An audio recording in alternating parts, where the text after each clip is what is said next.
গোলাপ সর্দার, একটু ঘরে এসে তোমার সাথে আমার কথা আছে। কি হলো?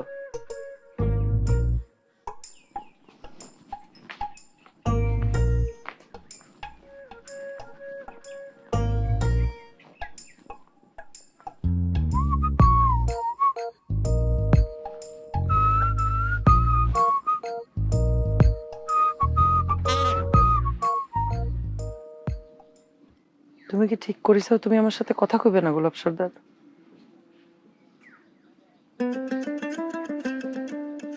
এত কিছু বুঝিনের পরও তুমি যদি আমার সাথে এইরকম আচরণ করো, তাহলে কলম তোমার ওই বন্দুকের নল আমি আমার নিজের বুকি ঠাকায় গুলি করে দেবো। নো মাই লাভ। আচ্ছা শোনা, তুমি এই কামটা কিসের জন্য করলে কত? আমার হাতে তুমি বন্দুকটা কাড়ি নিলে কিসের জন্য? হুয়াই?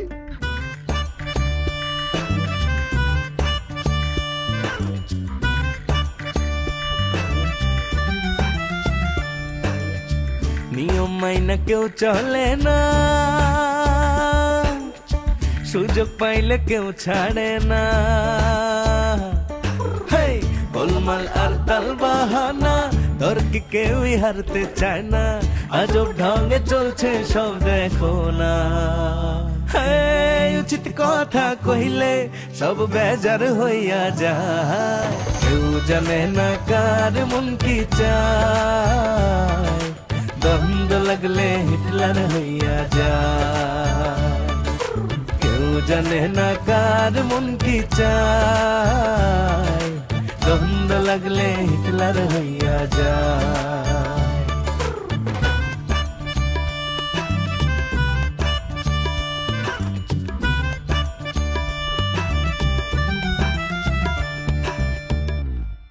তোমার হাতে তো আমি বন্দুক কাড়ি নিইনি গোলাপ সর্দার, তোমার বডির হাতে নিছি। আর কিসের জন্য নিছি জানো? তোমার ভালোর জন্য নিছি, এই সর্দার বাড়ির ভালোর জন্য নিছি। ওই সময় তুমি যদি ওই গুলি করে দিতে, ওইখানে যত জুয়ান ছাওয়াল পাওয়াল ছিল সব আইসে তোমার এই বাড়িতে অ্যাটাক মারতো, ভাঙে চুরে সব তছনছ করে যেত। তোমার চোখের সামনে তোমার ছোট বোন, তোমার মা, তোমার বউ সকলে মারি একেবারে বিছায় রেখে যেত। নো মাই লাভ, এটা কোনোদিনই সম্ভব হইতো না। বন্দুকের গুলির আওয়াজ পালি পরে কাউকে এখানে খুঁজে পাওয়া যেত না। লেজ গুটা সাথে সাথে দৌড়ে পলাইতো। তুমি একটা মাথা মোটা লোক গোলাপ সর্দার, তুমি তো এই কথা কবে? বিশেষ বাড়ির একটা মাত্র মেহমানে তুমি বন্দুকের ভয় দেখায় এই জায়গাতে নড়াতে পারিছিলে? কও, বুক পাতা এরম করে দাঁড়াইছিল না বন্দুকের নলের সামনে? সেটাও তোমার কারণে মাই লাভ। আমি যদি সেদিন সত্যি সত্যি গুলিটা করে দিতাম, তাহলে পরে এই সর্দার বাড়ির সামনে এরকম নাচন কোদন লাফালাফি এগুলো করবে কেউ সাহস পাইতো না। কিসের জন্য গুলি করবে চাও তুমি? কোথায় কোথায় হ্যাগেরে কিসের জন্য তুমি গুলি করবে চাও আমাকে কও? তাদের বাড়িতে বিয়ের অনুষ্ঠান চলতেছে, তারা কি আনন্দ ফুর্তি করবি না? তুমিও তো তোমার হুন্ডা নিয়ে তাদের বাড়ির সামনে যে জোরে জোরে হর্ন দাও, মহড়া দাও, তারা কি তোমাকে গুলি করতে আসে? তুমি যত কথাই কও মাই লাভ, আমাকে তুমি বুঝতে পারবে না। আজকে যা ঘটে গেল আমি নিশ্চিত হয়ে গেলাম, আমরা আসলে হারিয়ে গেলাম, পরাজয় হয়ে গেল আমাদের। এই যে কষ্টে আমার বুকের ভিতর যে জ্বলতেছে, দাও দাও করে আগুন জ্বলতেছে, বুক পাদর মানে টান টান করে মনে হচ্ছে যে ভাঙে চুরে চুরমার হয়ে যাচ্ছে। অন্য মানুষের আনন্দ দেখলে জাগেরে হিংসা হয়, জাগেরে বুক পাজর ভেঙে ছিঁড়ে খান খান হয়ে যায়। তাগেরে জীবনে কোনো কিছুতে সুখ হয় না গোলাপ সর্দার। প্লিজ মাই লাভ, বইয়ের ভাষায় কথা কয় না। আজকে তুমি কান খুলে শুনে নাও, ডাইরেক্ট আকাশে বাতাসে ধ্বনিত হোক আমার এই কথা।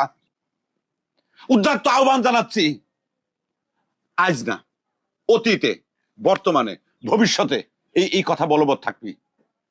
বিশ্বের বাড়ির ধ্বংস হচ্ছে আমাদের চূড়ান্ত আনন্দ, আনন্দ এবং বিজয়ের। উইয়ের ধ্বংস হবি আর আমরা হাসবো, আমরা নাচবো, আমরা গান গাবো, আমরা উচ্ছল চঞ্চল হয়ে যাব। এটাই বাস্তব।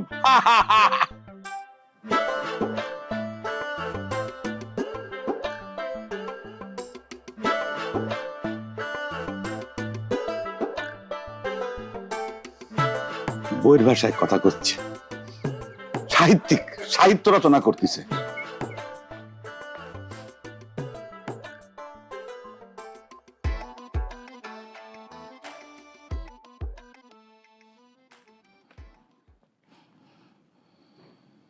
তোমাকে আমি কইছিলাম না গোলাপ সর্দার,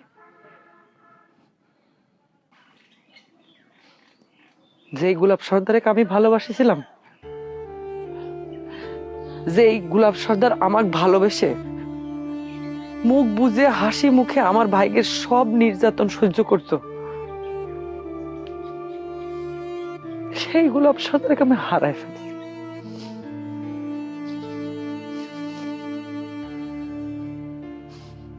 মরে গেছি। নাও তোমার বন্দুক,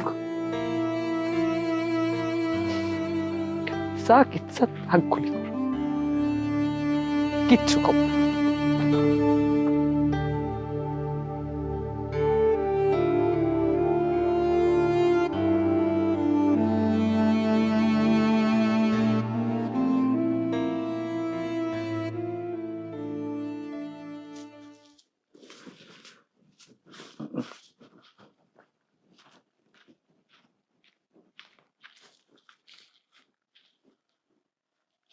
আচ্ছা ম্যাডাম বলেন, কিসের জন্য আমাকে এখানে ডেকে নিয়ে আসলেন?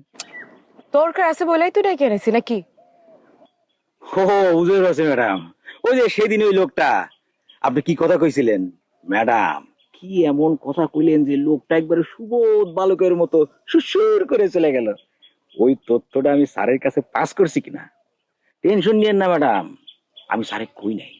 স্যার যদিও আমাকে সার্চ করেছিল, তবে আমি আপনার কাছে যে শপথ করেছি সেই শপথ আমি এখনো পর্যন্ত রক্ষা করে চলেছি। আমার কথা না শুনে আপনি এত কথা করছেন কিসের জন্য? আমি আপনাকে সেই কারণে ডেকে আনি নেই। Sorry madam. ম্যাডাম বলেন কি কারণে ডেকে নিয়েছেন? ম্যাডাম তার আগে একটা ছোট্ট রিকোয়েস্ট, আমি আপনাদের স্টাফ, আমার তুমি করে কথা কওয়াটাই ডেকোরাম। এত ডেকোরাম শেখানো লাগবে না, যে কামে আইছি সেটা শোনেন। আচ্ছা ঠিক আছে ম্যাডাম, আপনার মনে যা চায়, যেভাবে সম্বোধন করতে মন চায় আপনি আমাকে সেভাবেই সম্বোধন করবেন, কোনো সমস্যা নাই। তবে ডেকোরামের বিষয়টা আমি আপনাকে একটু স্মরণ করাই দিলাম, যাতে করে ভবিষ্যতে আমাকে জবাব দিয়ে তার মধ্যে পড়তে না হয়। আচ্ছা ম্যাডাম বলেন কিভাবে আপনাকে আমি সহযোগিতা করতে পারি, বলেন। আপনি তো বন্দুক চালাবার পারেন তাই না? জি ম্যাডাম, বলেন কি, খালি কি এই বন্দুক, এরকম ছোট বড় যা অস্ত্র আছে সব অস্ত্র চালানোর প্রশিক্ষণ আমার নিয়ে আছে। আমাকে আপনারে বন্দুক চালানো শেখানো লাগবে। আপনি বন্দুক চালানো শিখবেন? ভালো তো, খুব ভালো। আমার মনে হয় কি ম্যাডাম, এই বন্দুক যেহেতু বাড়িতে আছে, এই বাড়ির সকল সদস্যের এই বন্দুকটা চালানো শেখা উচিত। সেই জন্যই তো শিখবার যাচ্ছি। আপনার কিন্তু আমাকে বন্দুক চালানো শেখানোই লাগবে। অবশ্যই ম্যাডাম, আমি আপনাকে শেখাবো। তবে ম্যাডাম স্যারের অনুমতি নেওয়া লাগবে। না না, অনুমতি লাগবে না। বন্দুক তো বেশিরভাগ সময় আপনার কাছে থাকে তাই না? আপনি আমার গোপনে শেখাই দিবেন। সময় বদলে যায়, কিন্তু আভিজাত্যের মানে একই থেকে যায়। স্মরণের ছোঁয়ায় তোমার উপমায় বদলে দিলে যে আমার। স্যান্ডেলিনা সো, রূপচর্চায় আভিজাত্য। ঠিক আছে ম্যাডাম, তবে ম্যাডাম একটু টেকনিক্যাল প্রবলেম আছে। স্যার যদি ভবিষ্যতে জানতে পারে যে আমি আপনার বন্দুক চালানো শিখাইছি, তাহলে পরে তো স্যার আমাকে জেরা করবে। বড় ভাইয়ের সাথে আমি কথা কই নিবনি, কোনো সমস্যা নেই। তাইলে কিন্তু বাচ্চা ভাই আপনি আমার বন্দুক চালানো শিখেছেন। ঠিক আছে ম্যাডাম, হাতে কলমে শেখানোর আগে আমি আপনাকে একটা কথা কয়ে রাখি। ম্যাডাম এই বন্দুক চালানো কিন্তু কোনো বিষয় না। লোড করবেন, ঘোড়া টানবেন, দিরিম গুলি হয়ে গেল। টার্গেট মতো লাগানোটাই কিন্তু আসল কাম। নিশানা ঠিক করাটাই কিন্তু ম্যাডাম কঠিন সাধনার ব্যাপার। এই যে ম্যাডাম দেখেন, এই ভালো করে খেয়াল করেন, এই যে এই বন্দুকটা ভিতরে ধরবেন, ধরে এই এই ঘোড়াটা এই লোড করবেন, এরপরে ঘোড়াটা ধরে এই যে টানবেন, ডিম, এই যে এম করবেন, এইরকম এম কইরা ডিম, ওই যে দেখেন ডিম, খালি গুলি করবেন, খালি গুলি করবেন।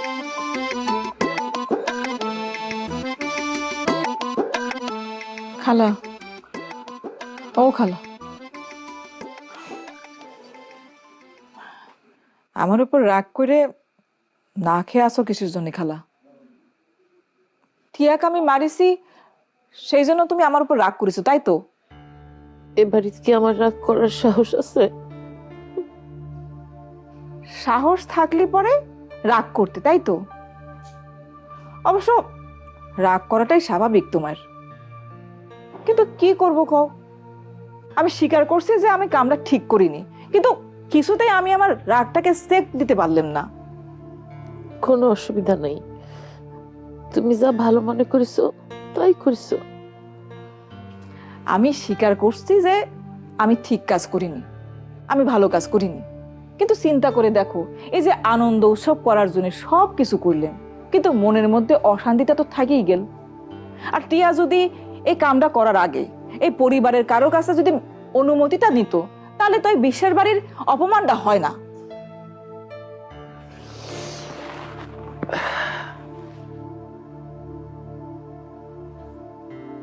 আমার কাছে এসে এত কিছু ব্যাখ্যা করার দরকার নাই কুসুম।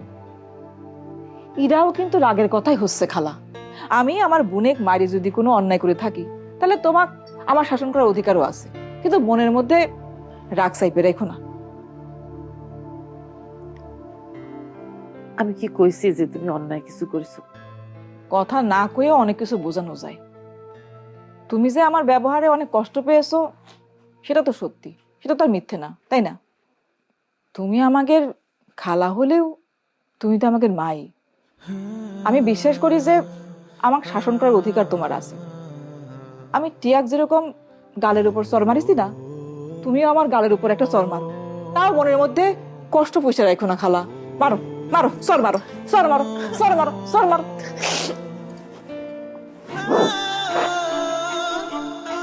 তুমি আসলে একটা পাগল। আমি সত্যি করছি, তোমার উপর আমার কোনো রাগ নাই, কোনো রাগ নাই।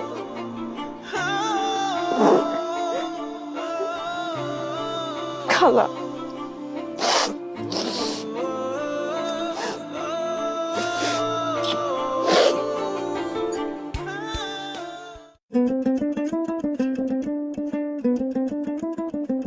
বুঝলি টিয়া, আমার কাছে কিরকম যেন একটা স্বপ্ন স্বপ্ন ঠেকতেছে। এই তো সেদিনের কথা, তোমাদের বাড়ি আমি হুন্ডা চালাই চলে আসলাম তোমার ভাই নিয়ে। হ্যাঁ, এসে তোমার সাথে দেখা, তুমি আমাকে কি কইলে? তুমি আমাকে কইলে আমাকে একটু হুন্ডায় চড়াবে, আমি না করবার পারি। তোমার নিয়ে হুন্ডাই গ্রাম ঘুরলাম, তোমাকে ভালোবাসি সে প্রস্তাব দিলাম তোমার, তুমি রাজি হয়ে গেলে। আর আজকে দেখিস এই বাড়ি মানে তোমাদের বাড়িতে আমি জামাই হিসাবে, ঘর জামাই হিসাবে চলে আসি। এটা না আমার কাছে একদম কি কব, সিনেমা সিনেমা লাগতেছে, বুঝলি স্ত্রী? শোনো, বিষয়টা তোমার কাছে সিনেমার মতো লাগলেও আমার কাছে এখন মনে হচ্ছে কামটা আমরা ঠিক করি নাই। হে আল্লাহ, তুমি এরকম করে কথা কইছো কা? তার মানে কি তুমি আমাকে পায় কি সুখী না? ধর, আমি কি তাই কইছি? আমি খালি করছি যে বাড়িতে পালায় বিয়ে করাটা ঠিক হয় নাই। সর্দার বাড়ির কাছে আমার ঘরে বিশ্বাস বাড়ির মাথা আসলেই আমি হেড করে দিলাম। যা হবার হয়ে গেছে, বাদ দাও তো। তখন কি আমি জানতাম যে তোমাদের বাড়ির লোকজন আমার ভালোবাসার এত তাড়াতাড়ি স্বীকৃতি দিবি? আচ্ছা, এই ভালো কথা। এ মতি কনে গেছে? ও তোর সাথে একটু কথা কব, সেই সুযোগই পাইলাম না। কনে সে? এই মতিক হচ্ছে কি জন্যে? এখন থেকে তাক ছোট ভাই কয়া ডাকা লাগবি, মনে থাকে যেন। কি কইছাও? সে আমার বন্ধু মানুষ না? বন্ধু ছিল এক সময়, এখন সম্পর্ক বদলে গেছে। ও তোমার বউয়ের বড় ভাই, তুই তো করেও করা যাবি না। রে আল্লাহ রে, এ তাহলে তো আমি বন্ধু হারাই গেলাম। আচ্ছা, ছোট ভাই কি রাগ করেছে? হ্যাঁ, রাগ হবে, সেটাই তো স্বাভাবিক। তুমি তার সাথে বেইমানি করিসাও না? শীতের পিঠা খাইবে আসে তার বোনেক নিয়ে ভাগি চলে গেছাও। এই ভাগিয়ে যাওয়ার জন্য সেক্ষেত্রে লিজেও দায়ী। সে আমাকে কি কইছিল, কইলে আমার হুন্ডা খেলে আমার লাভাতে চলে আসবি। সে আমার হুন্ডা রেখে দেওয়ার জন্য সে আমাকে কইলে যে বাড়িতে শীতের পিঠে হচ্ছে খেয়া যাবি। এই খাতে যাই তো তোমার দেখলাম, আর তোমার যদি না দেখতাম তোমার পাওয়া হইতো। কও এই জানালা খোলা। জানালাটা খুলে রাখতে হবে কিসের জন্য আমি বুঝলাম না তো।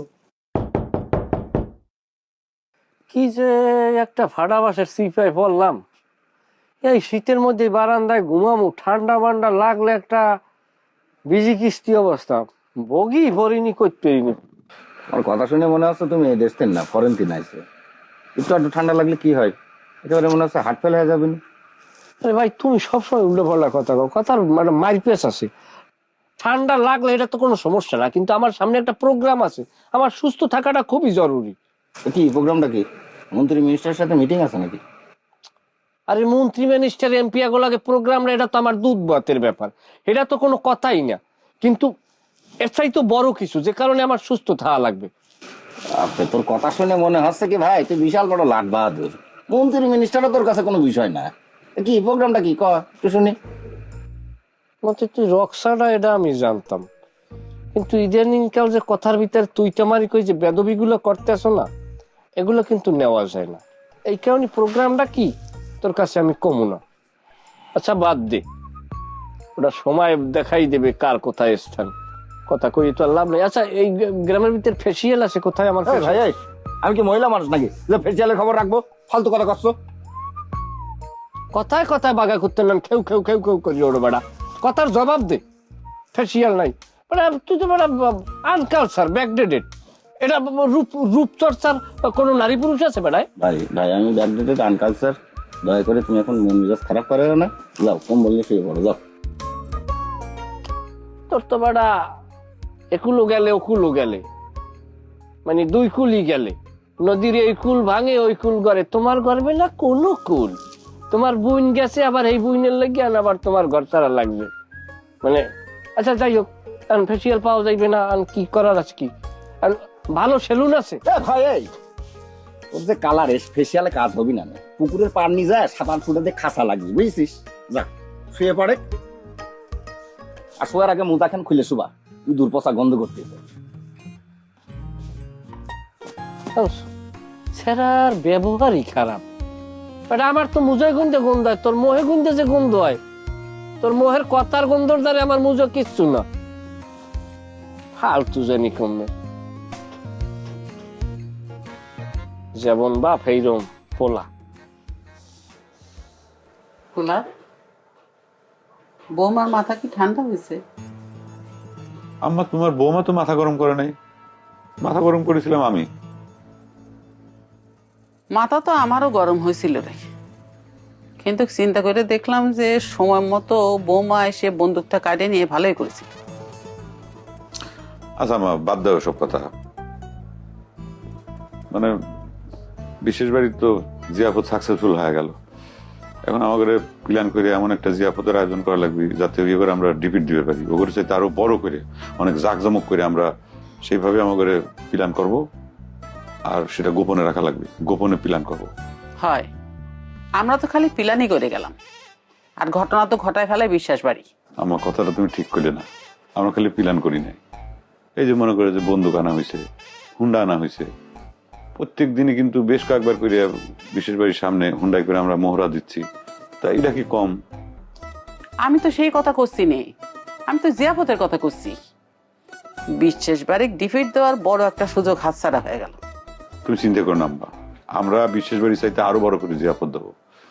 আব্বার নামে যে রোডটা হবে সেই নাম ফলক উদ্বোধন করার দিন, উন্মোচন করার দিন এত বড় আয়োজন করবো, একদম চোখ একদম মানে অন্ধ হয়ে যাবে। মনে করে যে মাইক বাজবি, তারপরে কাঙালি ভোজ হবি, পোলাও গোস্ত নানান ধরনের মিষ্টি বহু ধরনের খাবার আসবে।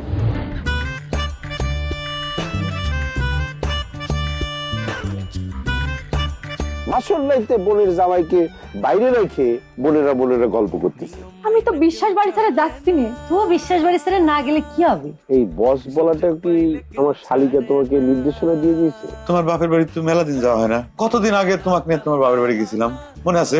আমার সাথে মোলাকাত করবি না, বদমাইশ কর। গুলি করার সময় নাকি অনেক ঝাঁকি লাগে। এইসব বন্ধুকে তেমন একটা ঝাঁকি লাগে না। সব বেজার হইয়া যায়, কেউ জানে না কার মন কি চায়।